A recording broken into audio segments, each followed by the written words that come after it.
नमस्कार दोस्तों, स्वागत है आप सभी का टेस्ट विद सुधा में। अगर आपने अभी तक मेरे चैनल को सब्सक्राइब नहीं किया है तो प्लीज़ इसे आज ही सब्सक्राइब करें और साथ ही बेल आइकन भी प्रेस करें, जिससे मेरे आने वाले वीडियोस की नोटिफिकेशन आपको मिलते रहें। मेरे वीडियोस के लेटेस्ट अपडेट के लिए प्लीज़ मुझे इंस्टाग्राम पर भी फॉलो करें।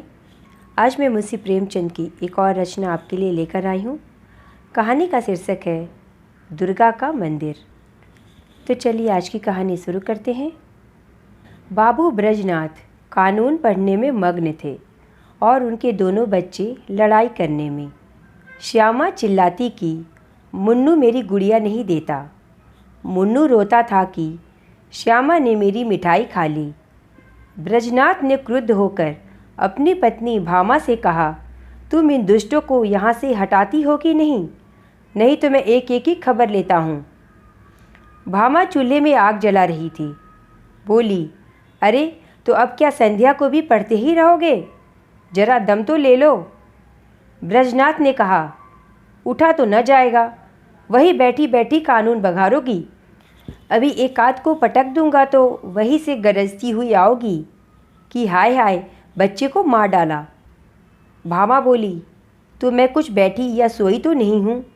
जरा एक घड़ी तुम ही लड़कों को बहलाओगे तो क्या होगा? कुछ मैंने ही तो उनकी नौकरी नहीं लिखाई। ब्रजनाथ से कोई जवाब देते न बन पड़ा। क्रोध पानी के समान बहाव का मार्ग न पाकर और भी प्रबल हो जाता है। यद्यपि ब्रजनाथ नैतिक सिद्धांतों के ज्ञाता थे, पर उनके पालन में इस समय कुशल न दिखाई दिए। मुद्दई और मुद्दालेह दोनों को एक ही लाठी से हाँका और दोनों को रोते चिल्लाते छोड़ कानून का ग्रंथ बगल में दबा कॉलेज पार्क की तरफ चल पड़े।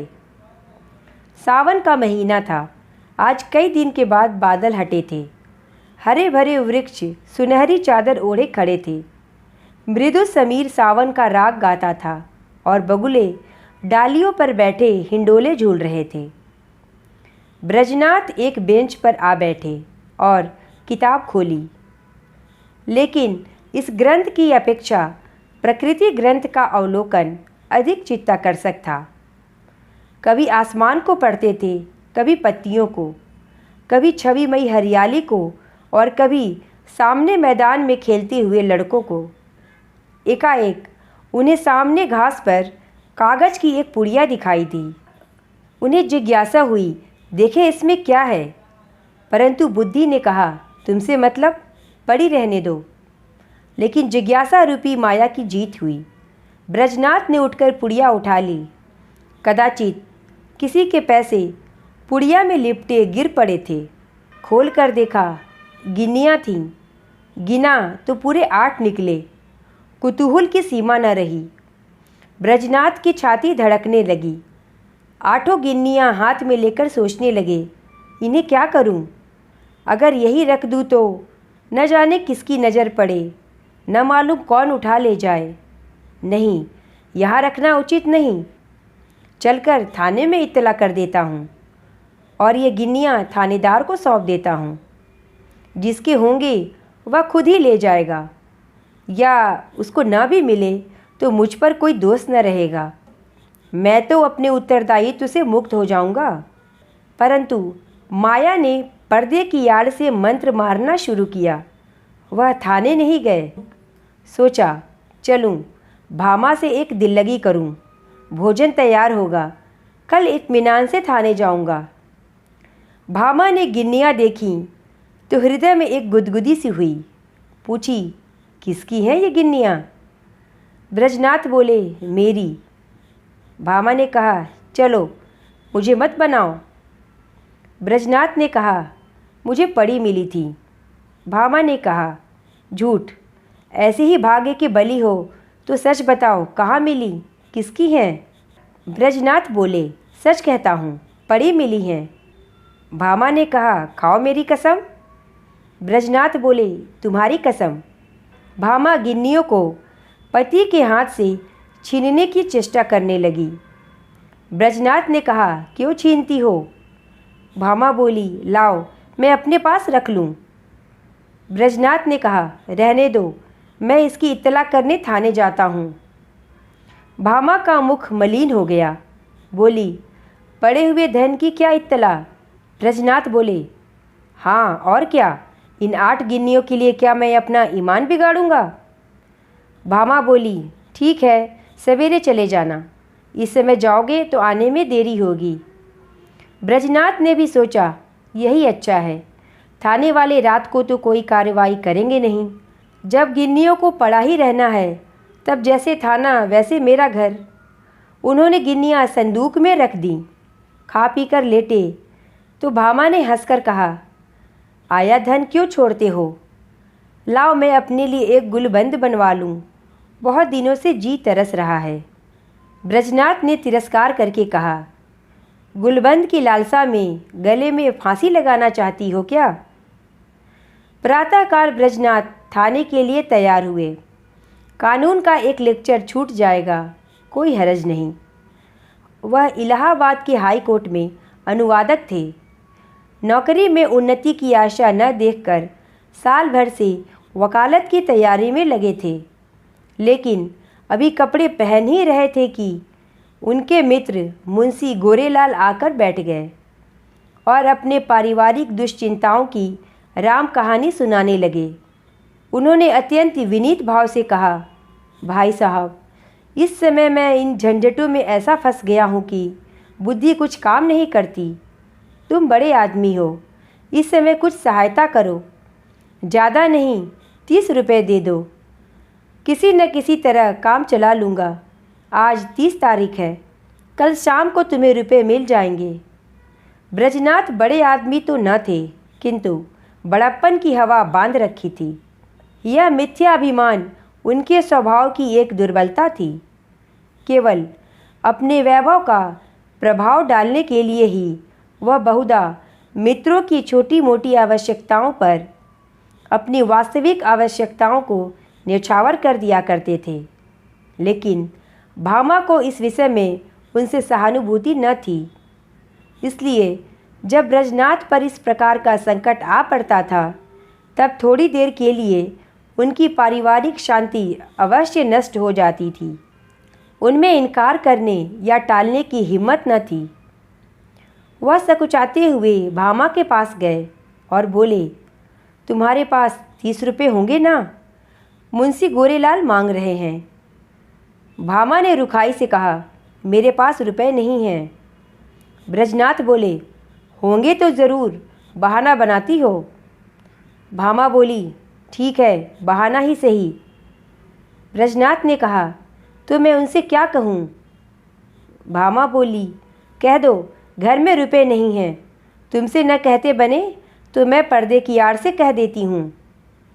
ब्रजनाथ बोले, कहने को तो मैं भी कह दूँ, लेकिन उन्हें विश्वास न आएगा, समझेंगे बहाना बना रहे हैं। भामा ने कहा, समझेंगे तो समझा करें।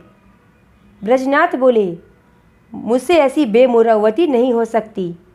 दिन रात का साथ ठहरा, कैसे इनकार करूं? भामा ने कहा, ठीक है, तो जो तुम्हारे मन में आवे वो करो। मैं एक बार कह चुकी, मेरे पास पैसे नहीं हैं। ब्रजनाथ मन में बहुत खिन्न हुए।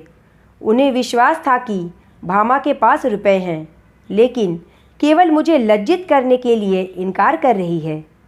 दुराग्रह ने संकल्प को दृढ़ कर लिया। संदूक से 2 गिन्नियाँ निकालीं और गोरेलाल को देकर बोले, भाई, कल शाम को कचहरी से आते ही रुपए दे देना। ये एक आदमी की अमानत है, मैं इसी समय देने जा रहा था।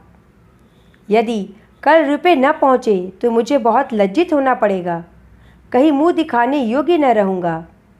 गोरेलाल ने मन में सोचा, ये अमानत उनकी स्त्री के सिवा और किसकी होगी, और गिन्नियाँ जेब में रखकर घर की राह ली।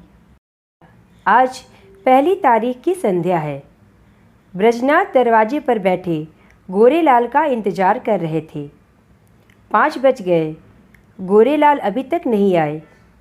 ब्रजनाथ की आंखें रास्ते की तरफ लगी हुई थीं। हाथ में एक पत्र था, लेकिन पढ़ने में जी नहीं लगता था। हर तीसरे मिनट रास्ते की ओर देखने लगते थे, लेकिन सोचते थे, आज वेतन मिलने का दिन है, इसी कारण आने में देर हो रही होगी, आते ही होंगे। 6 बज गए, अभी तक गोरेलाल का पता नहीं। कचहरी के कर्मचारी एक एक करके चले आ रहे थे। ब्रजनाथ को कई बार धोखा हुआ। जब भी कोई आता उन्हें ऐसा मालूम पड़ता मानो गोरेलाल आ रहे हैं। वो सोचते जरूर वही हैं, वैसी ही अचकन है, वैसी ही टोपी है, चाल भी वही है। हाँ वही हैं, इसी तरफ आ रहे हैं। अपने हृदय से एक बोझ उतरता हुआ मालूम पड़ता, लेकिन निकट आने पर ज्ञात होता कि कोई और है। ब्रजनाथ का चित्त खिन्न होने लगा। वह एक बार कुर्सी से उठे, बरामदे की चौखट पर खड़े हो गए। सड़क पर दोनों तरफ निगाहें दौड़ाई, किसी का पता नहीं। 2-3 बार दूर से आते हुए इक्को को देखकर उन्हें गोरेलाल का भ्रम हुआ। 7 बज गए, चिराग जल गए, सड़क पर अंधेरा छाने लगा। ब्रजनाथ सड़क पर उद्विग्न भाव से टहलने लगे। इरादा हुआ गोरेलाल के घर चलूं। उधर कदम बढ़ाया, लेकिन हृदय कांप रहा था कि कहीं वह रास्ते में मिल जाएं तो क्या समझेंगे। यही ना कि थोड़े से रुपये के लिए इतना व्याकुल हो गया हूँ। तब ये सोचने लगे, आखिर इतनी देर क्यों हो रही है? क्या अभी तक वह कचहरी से न निकले होंगे? ऐसा कदापि नहीं हो सकता। उनके दफ्तर वाले तो कब के निकल गए। बस 2 बातें हो सकती हैं। या तो उन्होंने कल आने का निश्चय किया होगा, समझे होंगे रात हो गई है, कौन जाए। या फिर जानबूझकर बैठ गए होंगे, देना ना चाहते होंगे। उस समय उनको गरज थी, इस समय मुझे गरज है। मैं ही किसी को क्यों न भेज दूं, लेकिन किसे भेजूं? मुन्नू जा सकता है, सड़क पर ही तो मकान है। यह सोचकर वो अपने कमरे में गए, लैंप जलाया और पत्र लिखने बैठे। मगर आंखें द्वार की ओर ही लगी हुई थीं। अकस्मात किसी के पैरों की आहट सुनाई दी। तुरंत पत्र को एक किताब के नीचे दबा दिया और बरामदे में चले आए। देखा पड़ोस का एक कुंजड़ा तार पढ़ाने आया है। उससे बोले, भाई इस समय फुर्सत नहीं है, थोड़ी देर बाद आना। उसने कहा, बाबूजी घर भर के आदमी घबराए हैं, जरा एक निगाह देख लीजिए। ब्रजनाथ ने झुंझलाकर उसके हाथ से तार ले लिया और सरसरी नज़र से देखकर बोले, कलकत्ते से आया है, माल नहीं पहुंचा। कुंजड़े ने डरते डरते कहा, बाबूजी इतना और देख लीजिए, किसने भेजा है। इस पर ब्रजनाथ ने तार फेंक दिया और बोले, मुझे इस वक्त फुर्सत नहीं है। 8 बज गए। ब्रजनाथ को निराशा होने लगी। मुन्नू इतनी रात बीते नहीं जा सकता। मन में निश्चय किया, आज ही जाना चाहिए। बुरा मानेंगे तो माने, इसकी कहाँ तक चिंता करूं। स्पष्ट कह दूंगा कि मेरे रुपए दे दो।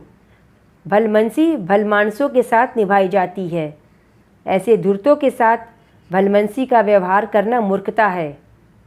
अचकन पहनी, घर में जाकर भामा से कहा, जरा एक काम के लिए बाहर जा रहा हूँ, किवाड़े बंद कर लो। चलने को तो चल दिए, लेकिन पग पग पर रुक जाते थे।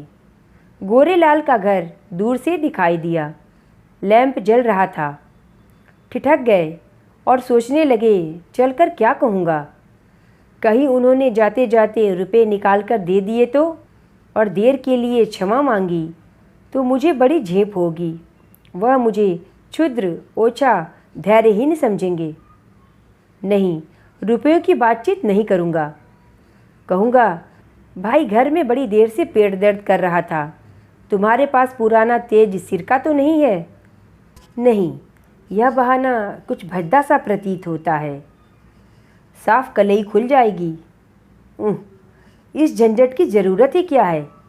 वह मुझे देखकर खुद ही समझ जाएंगे। इस विषय में बातचीत की कुछ नौबत ही नहीं आएगी। ब्रजनाथ इसी उधेड़-बुन में आगे बढ़ते चले जा रहे थे। जैसे नदी में लहरें चाहे किसी ओर चले, धारा अपना मार्ग नहीं छोड़ती। गोरेलाल का घर आ गया। द्वार बंद था। ब्रजनाथ को उन्हें पुकारने का साहस न हुआ। समझे खाना खा रहे होंगे। दरवाजे के सामने से निकले और धीरे धीरे टहलते हुए 1 मील तक चले गए। 9 बजने की आवाज़ कान में आई।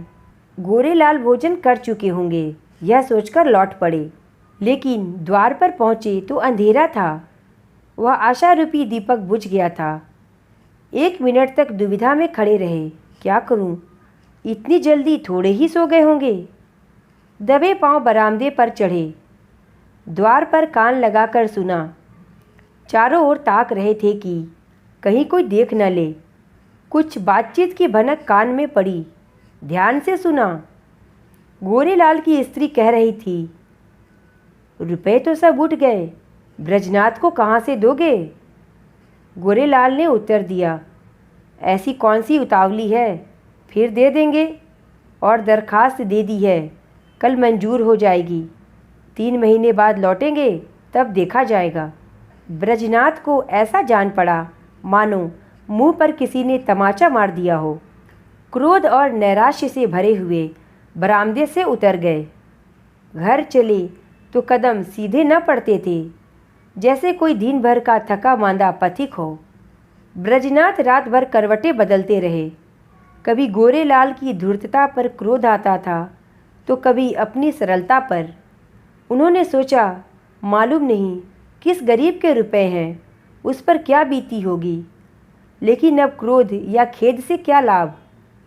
सोचने लगे, इतने रुपए कहाँ से आएंगे। भामा पहले ही इनकार कर चुकी है। वेतन में इतनी गुंजाइश नहीं। 10-5 रुपये की बात होती तो कतर ब्योत करता। अब क्या करूं? किससे उधार मांगूं? और मुझे देगा कौन? आज तक किसी से मांगने का संयोग नहीं पड़ा। और अपना कोई ऐसा मित्र है भी तो नहीं। जो लोग हैं मुझी को सताया करते हैं, वो मुझे क्या देंगे। हाँ, यदि कुछ दिन कानून छोड़कर अनुवाद करने में परिश्रम करूं तो रुपए मिल सकते हैं। कम से कम 1 मास का कठिन परिश्रम है। सस्ते अनुवादकों के मारे दर भी तो गिर गई है। उन्होंने गोरेलाल को याद करते हुए कहा, निर्दयी, तूने बड़ी दगा की। न जाने किस जन्म का बैर चुकाया, मुझे कहीं का न रखा। दूसरे दिन से ब्रजनाथ को रुपयों की धुन सवार हुई। सवेरे कानून के लेक्चर में सम्मिलित होते, संध्या को कचहरी से तजबीजों का पुलिंदा घर लाते और आधी रात तक बैठकर अनुवाद किया करते। सिर उठाने की भी फुर्सत न थी। कभी 1-2 भी बज जाते। जब मस्तिष्क बिल्कुल शिथिल हो जाता तब विवश होकर चारपाई पर पड़ जाते। लेकिन इतने परिश्रम का अभ्यास न होने के कारण कभी कभी सिर में दर्द होने लगता, कभी पाचन क्रिया में विघ्न पड़ जाता, कभी ज्वर चढ़ जाता। इस पर भी वह मशीन की तरह काम में लगे रहते। भामा कभी कभी झुंझलाकर कहती, अजी लेट भी जाओ, बड़े धर्मात्मा बने हो। तुम्हारे जैसे 10-5 आदमी और होते तो संसार का काम ही बंद हो जाता। ब्रजनाथ इस बाधाकारी व्यंग का उत्तर न देते। दिन निकलते ही फिर वही काम लेकर बैठ जाते। यहाँ तक कि 3 सप्ताह बीत गए और 25 रुपये हाथ आ गए। ब्रजनाथ सोचते 2-3 दिन में बेड़ा पार है। लेकिन 21वें दिन उन्हें प्रचंड ज्वर चढ़ आया और 3 दिन तक न उतरा। छुट्टी लेनी पड़ी। शय्यासेवी बन गए। भादों का महीना था। भामा ने समझा पित्त का प्रकोप है। लेकिन जब 1 सप्ताह तक डॉक्टर की औषधि सेवन करने पर भी ज्वर न उतरा तब वह घबराई। ब्रजनाथ प्रायः ज्वर में बकबक भी करने लगते। भामा सुनकर डर जाती। बच्चों को पकड़कर दूसरे कमरे में बंद कर देती। अब उसे शंका होने लगी थी कि कहीं यह कष्ट उन्हीं रुपयों के कारण तो नहीं भोगना पड़ रहा है। कौन जाने रुपये वाले ने कुछ कर धर दिया हो। जरूर यही बात है, नहीं तो औषधि से लाभ क्यों न होता। संकट पड़ने पर हम धर्म भीरू हो जाते हैं। औषधियों से निराश होकर देवताओं की शरण लेते हैं। भामा ने भी देवताओं की शरण ली। वह जन्माष्टमी, शिवरात्रि और तीज के सिवा कोई व्रत न रखती थी, मगर इस बार उसने नवरात्रि का कठिन व्रत शुरू किया। 8 दिन पूरे हो गए। अंतिम दिन आया। प्रभात का समय था। भामा ने ब्रजनाथ को दवाई पिलाई और दोनों बालकों को लेकर दुर्गा जी की पूजा करने चल दी। उसका हृदय आराध्य देवी के प्रति श्रद्धा से परिपूर्ण था। मंदिर के आंगन में पहुंची। उपासक आसनों पर बैठे हुए दुर्गा पाठ कर रहे थे। धूप और अगर की सुगंध उड़ रही थी। उसने मंदिर में प्रवेश किया। सामने दुर्गा की विशाल प्रतिमा शोभायमान थी। उसके मुखारविंद पर एक विलक्षण दीप्ति झलक रही थी। बड़े बड़े उज्ज्वल नेत्रों से प्रभा की किरणें छिटक रही थीं। पवित्रता का एक शमा सा छाया हुआ था। भामा इस दीप्तवर्ण मूर्ति के सम्मुख सीधी आंखों से ताक न सकी। उसके अंतःकरण में एक निर्मल, विशुद्ध, भावपूर्ण भय का उदय हो गया।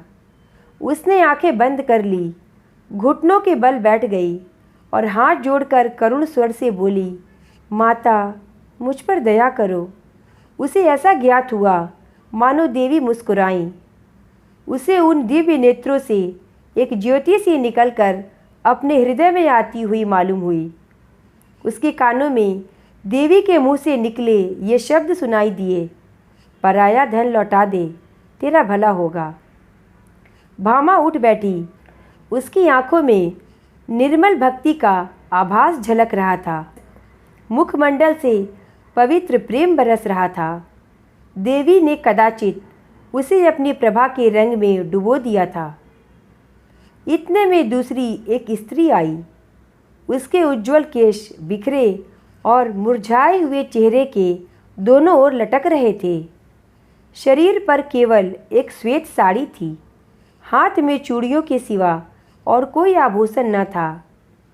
शोक और नैराश्य की साक्षात मूर्ति मालूम होती थी।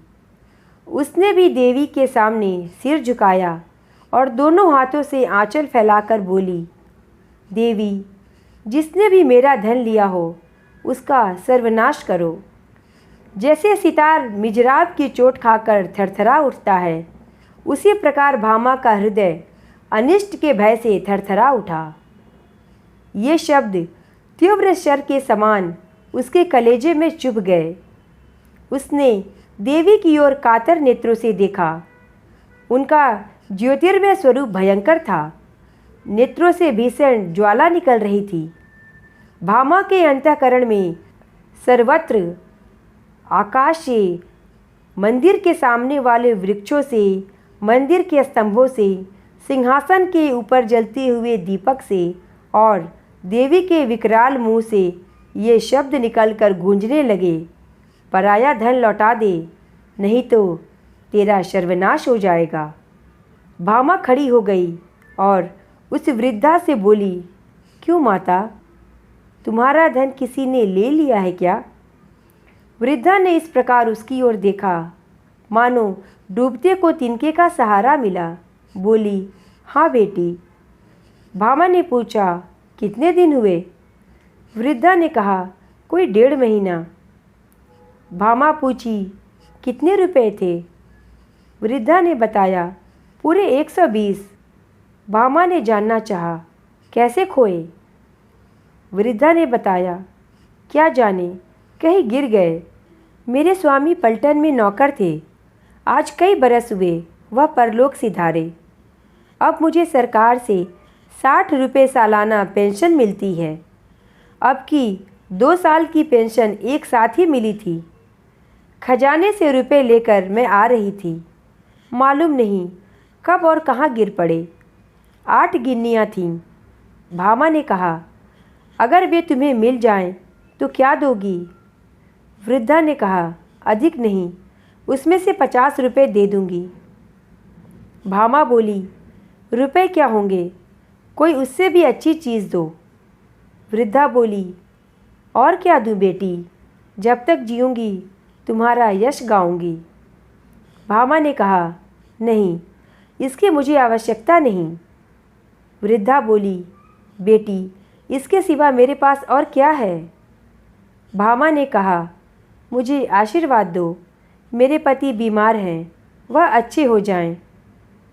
वृद्धा ने कहा, क्या उन्हीं को रुपए मिले हैं?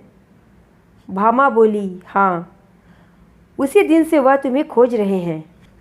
वृद्धा घुटनों के बल बैठ गई और आंचल फैलाकर कंपित स्वर में बोली, माँ, देवी माँ, इनका कल्याण करो। भामा ने फिर देवी की ओर सशंक दृष्टि से देखा। उनके दिव्य रूप पर प्रेम का प्रकाश था। आंखों में दया की आनंददायिनी झलक थी। उस समय भामा के अंतःकरण में कहीं स्वर्गलोक से यह ध्वनि सुनाई दी, जा, तेरा कल्याण होगा। संध्या का समय था। भामा ब्रजनाथ के साथ इक्के पर बैठी वृद्धा के घर उसकी थाती लौटाने जा रही थी। ब्रजनाथ के परिश्रम की कमाई तो डॉक्टर के भेंट चढ़ चुकी थी, लेकिन भामा ने एक पड़ोसी के हाथ अपने कानों के झुमके बेचकर रुपए जुटाए थे। जिस समय झुमके बनकर आए थे, भामा बहुत प्रसन्न हुई थी, मगर आज उन्हें बेचकर वह उससे भी अधिक प्रसन्न है। जब ब्रजनाथ ने 8 गिन्नियाँ उसे दिखाई, उसके हृदय में एक गुदगुदी सी हुई थी, लेकिन यह हर्ष मुख पर आने का साहस न कर सका था। आज उन गिन्नियों को हाथ से जाते समय उसका हार्दिक आनंद आंखों में चमक रहा था, होठों पर नाच रहा था, कपोलों को रंग रहा था और अंगों पर किकोल कर रहा था। वह इंद्रियों का आनंद था, यह आत्मा का आनंद है। वह आनंद लज्जा के भीतर छिपा हुआ था, यह आनंद गर्व से बाहर निकला पड़ता है। वृद्धा का आशीर्वाद सफल हुआ। आज पूरे 3 सप्ताह के बाद ब्रजनाथ तकिए के सहारे बैठे थे। वह बार बार भामा को प्रेमपूर्ण नेत्रों से देखते थे।